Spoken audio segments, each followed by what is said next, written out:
അത് ഒരു പൈങ്കിളി സാഹിത്യം എന്നുള്ള നിലയിൽ ചിത്രീകരിക്കപ്പെടുന്നത് എത്രയോ കാലം മുമ്പ് സംഭവിച്ചിട്ടുണ്ട്. അതിൻ്റെ ഒരു അപജയം എന്ന് പറയുന്നത് ഇപ്പോൾ പാടാത്ത പൈങ്കിളി മുതൽ ഇങ്ങോട്ട് ഉണ്ടായിരുന്ന കൃതികളിൽ എല്ലാത്തിലും ഈ പറഞ്ഞ പൈങ്കിളി സാഹിത്യം എന്നുള്ള രീതിയിൽ ചിത്രീകരിച്ചിട്ടുണ്ട്. പക്ഷേ ഒരു ഘട്ടം വരെ നിരാശ സംഭവിച്ച പ്രണയം അല്ലെങ്കിൽ നഷ്ടപ്പെട്ട പ്രണയം എന്നുള്ളതിൽ നിന്നെല്ലാം ഒരു കോൺഫിഡൻ്റ് ആയിട്ടുള്ള ഒരു പാത്ത് ക്രിയേറ്റ് ചെയ്യാനായിട്ട് റാമിന് സാധിച്ചിട്ടുണ്ട്. അപ്പോൾ ആ തീമിലേക്ക് അഖിലെത്തിയത് എങ്ങനെയാണ്? അതായത് ഇങ്ങനത്തെ ഒരു തീം കൊടുക്കാം എൻ്റെ വായനക്കാർക്ക് എന്നുള്ളത്.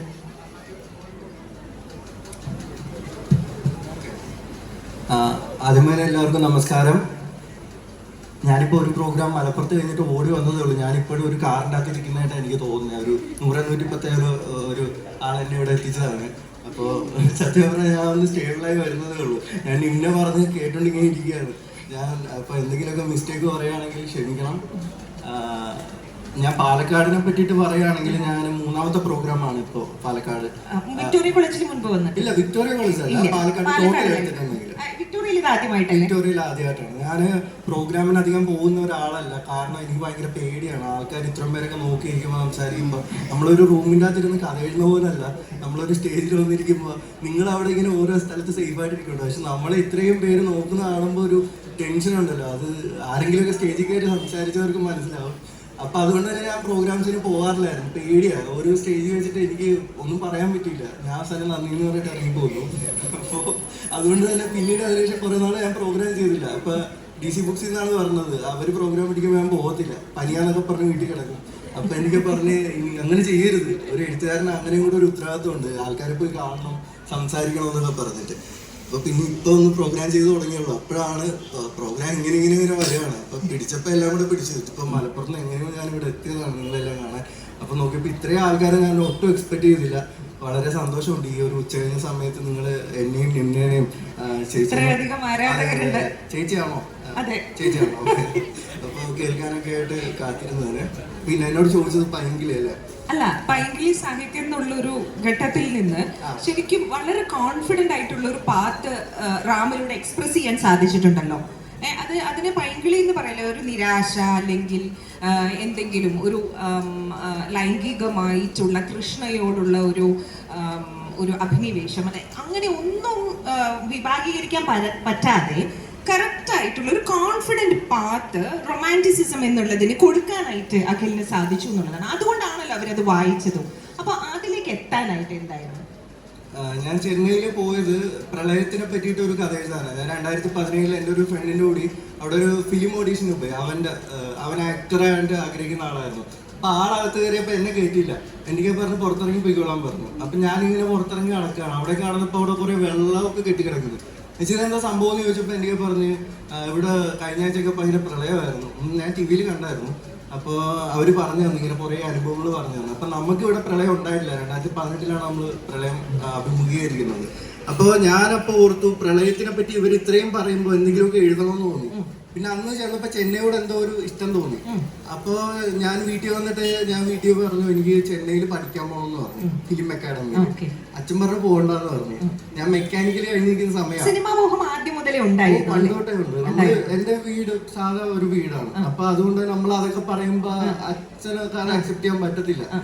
അപ്പൊ അതിമോഹം തന്നെയാണ്. കാരണം ഫാമിലിയിൽ ആരും എഴുതുന്നില്ല, സിനിമയിൽ ആരും ഇല്ല. അപ്പൊ ഞാനിങ്ങനെ പറഞ്ഞപ്പോ അച്ഛൻ പറഞ്ഞില്ല പോകാൻ പറ്റത്തില്ല.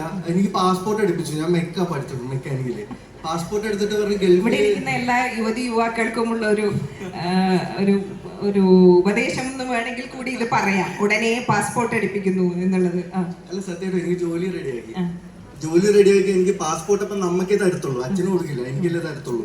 ഞാൻ അപ്പൊ പോസ്റ്റ് ഓഫീസിൽ ചെന്ന് റിസീവ് ചെയ്തിട്ട് ഞാൻ കൊണ്ട് ഒളിപ്പിച്ചു വെച്ചു. അതിൽ ഞാൻ പോകത്തില്ല എന്ന് പറഞ്ഞു. എന്നിട്ട് ഞാൻ ഫിലിം അക്കാഡമിയിൽ പോയിട്ട് അഡ്മിഷൻ എടുത്ത് അച്ഛൻ പറഞ്ഞ് പഠിക്കാതെ തന്നെ പഠിച്ചു. ഞാൻ പഠിപ്പിക്കാനുള്ളതല്ലേ ഞാൻ ചെയ്തിട്ടുണ്ടെന്ന് പറഞ്ഞു. അപ്പൊ അവിടെ പോയിട്ട് ഞാൻ ക്യാമറയ്ക്കൊക്കെ ലൈറ്റ് പിടിക്കാനായിട്ട് പോകും, ലൈറ്റ് ബോയ് ആയിട്ട്, അല്ലെങ്കിൽ ഡെക്കറേഷൻ, സ്റ്റേജ് ഡെക്കറേഷനൊക്കെ പോയി ഡെക്കറേറ്റ് ചെയ്യാനായിട്ട് പോകും ഓരോന്ന്. അപ്പൊ അങ്ങനെ അതിൽ നിന്ന് കിട്ടുന്ന പൈസ വെച്ചിട്ടാണ് ഞാൻ പഠിച്ചത് കംപ്ലീറ്റ് ചെയ്തു. അപ്പൊ ഞാൻ പ്രളയത്തിനെ പറ്റി എഴുതാനായിട്ടാണ് അവിടെ പോയത്. പക്ഷെ അവിടെ ചെന്ന് കഴിഞ്ഞപ്പോ കുറെ ആൾക്കാരെ പരിചയപ്പെട്ടു. പിന്നെ ഈ പറഞ്ഞിട്ടുള്ള ആനന്ദിമാരെ കണ്ടു, മല്ലിമാരെ കണ്ടു. അങ്ങനെ കണ്ടപ്പോ എനിക്ക് തോന്നി അതൊന്നും അല്ല എന്റെ ഇത്. എനിക്ക് ഈ കഥാപാത്രങ്ങളാണ് വേണ്ടത്. അങ്ങനെയാണ് ഞാൻ ഇതിലേക്ക് എത്തുന്നത്.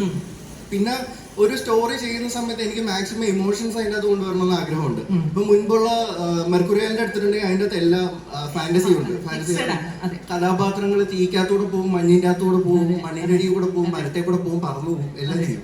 അപ്പൊ ഇതില് വരുമ്പോ ഭൂമിയില് ആളുറച്ചു നിൽക്കുന്ന കഥാപാത്രങ്ങളാണ്. അതെ അതെ. അപ്പൊ ഇതിന്റെ അകത്ത് ചെല്ലുമ്പോ എന്താ പറയാ, ഒരു സിനിമയ്ക്ക് വേണ്ടിയിട്ടുള്ള കാര്യങ്ങളാണെങ്കിലും അല്ലെങ്കിൽ നമ്മൾ റിയൽ ലൈഫിൽ ഒരാള് പ്രണയം അനുഭവിക്കും, വിരഹം അല്ലെങ്കിൽ സങ്കടം, ദേഷ്യം, ഒരാളെ ഇടിക്കാൻ തോന്നും, അതെല്ലാം ഉണ്ടാവും. അപ്പൊ എനിക്ക് തോന്നി എന്റെ നോവലിനകത്ത് ഇതെല്ലാം വരണം. അങ്ങനെ തന്നെ പറഞ്ഞു. എന്നാലും പ്രണയം ഞാൻ ഇതിന്റെ അകത്ത് നോക്കി കഴിഞ്ഞാൽ അറിയാം, ഒരുപാട് പ്രണയരംഗങ്ങളൊന്നുമില്ല. പക്ഷെ ഇതുപോലെ തന്നെ സാഹസിക രംഗങ്ങൾ അധികം കൃത്യമായി അന്തർധാര പ്രണയം കൊണ്ടുപോയി. അതെ അതെ, ബിഹൈൻഡ് ദ സ്ക്രീൻ പ്രണയമുണ്ട് എന്ന് പറയുന്നത്. അപ്പൊ അങ്ങനെ ഒരു സംഭവമാണ്, ഒന്നും പ്ലാൻ ചെയ്ത് എഴുതുമ്പോ മനസ്സിൽ സിനിമയെ കുറിച്ച് ചിന്തിച്ചിട്ടുണ്ടായിരുന്നു, അതോ റാം എഴുതിയതിനു ശേഷമാണ് അതിനെ കുറിച്ച്? ഞാൻ ഇതിന്റെ കഥ കൂട്ടുകാരോടൊക്കെ പറഞ്ഞു. എനിക്ക് ഇതിന് ക്ലൈമാക്സ് ആദ്യമേ കിട്ടിയത്. അപ്പൊ ഞാനിത് പറഞ്ഞിട്ട് ഇതൊരു സിനിമയ്ക്കുള്ള സാധനം ഉണ്ടെന്ന് പറഞ്ഞു.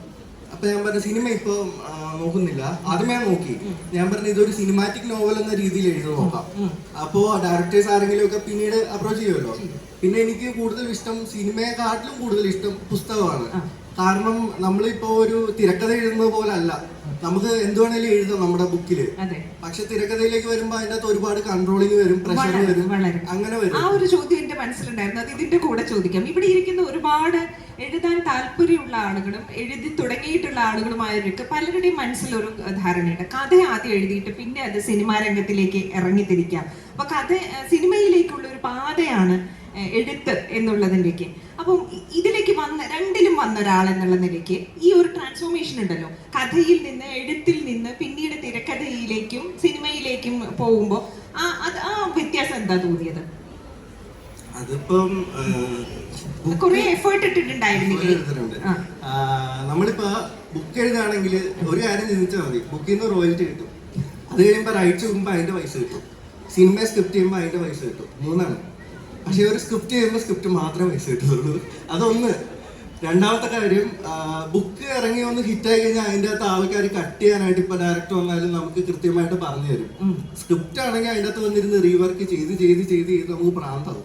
അപ്പൊ ആ സത്യം രൂപം തന്നെ മാറിപ്പോകുന്ന അവസ്ഥ വരെ നമുക്ക് ഭയങ്കര ഇതാവും. നമ്മൾ ചിലപ്പോ ഞാൻ 2018 22 മണിക്കൂർ കണ്ടിന്യൂ ഒക്കെ ഒരു ദിവസം ഇരുന്ന് വർക്ക് ചെയ്തിട്ടുണ്ട്. കാരണം നമുക്ക് സ്ക്രിപ്റ്റിൽ ഓക്കെ ചെയ്യുന്ന തലേദിവസമൊക്കെ നല്ല വർക്ക് ഉണ്ടാവും. സിനിമാ മോഹികൾക്ക് ഈ വാക്കുകൾ ഉപകാരപ്പെടും. 22 മണിക്കൂറാണ് വർക്ക് ചെയ്തിരിക്കുന്നത് എന്നുള്ളത്. പിന്നെ രണ്ടാമത്തെ ഒരു കാര്യം, നമ്മളൊരു ബുക്ക് പബ്ലിഷ് ചെയ്ത് കഴിഞ്ഞാൽ കോപ്പി റൈറ്റ് എന്ന് പറഞ്ഞൊരു സാധനമുണ്ട്. ഇപ്പൊ സ്ക്രിപ്റ്റ് കൊണ്ട് കൊടുത്തു കഴിഞ്ഞാൽ നമ്മൾ എന്ത് കാര്യത്തിൽ കൊടുക്കും, നമുക്കത് വേണമെങ്കിൽ ഞാൻ പറയുകയാണ്, നമുക്ക് കോപ്പി ചെയ്ത് പോകാൻ ചാൻസസ് ഉണ്ട്. എന്തെങ്കിലും ഒന്നൊക്കെ മാറ്റിയിട്ട് ഒരു 70% സിമിലാരിറ്റി ഇല്ലാതെ നമുക്ക് വേണമെങ്കിൽ വേറൊരു സിനിമയൊക്കെ ചെയ്യാം. പക്ഷെ ഒരു പുസ്തകം വന്നു കഴിഞ്ഞാൽ നമുക്ക് അവിടെ ഒരു കോപ്പി റൈറ്റ്, എന്തെങ്കിലും ഒരു സിനിമ വന്നു കഴിഞ്ഞാൽ നമുക്കത് പറയാം എന്റെ പുസ്തകമാണ് എന്ന് പറഞ്ഞിട്ട് നമുക്ക് റൈറ്റ്സ് ഉണ്ടാകും. ഒരു പുസ്തകം ഏകദേശം പറയുകയാണെങ്കിൽ നമുക്കൊരു 85% എഴുത്തുകാരന്റെ അവകാശമാണ്, സിനിമ പലരുടെയും അവകാശമാണ് എന്നുള്ള, അതിൽ ഒരാൾ മാത്രമാണ് തിരക്കഥാകൃത്ത് എന്നുള്ളത്. അതിൽ കുറെ സ്വാതന്ത്ര്യക്കുറവുകൾ ഉണ്ടല്ലോ ആ കാര്യം ചെയ്യുമ്പോൾ. ഈ പുതിയ കാലത്തിൽ എഴുതുന്ന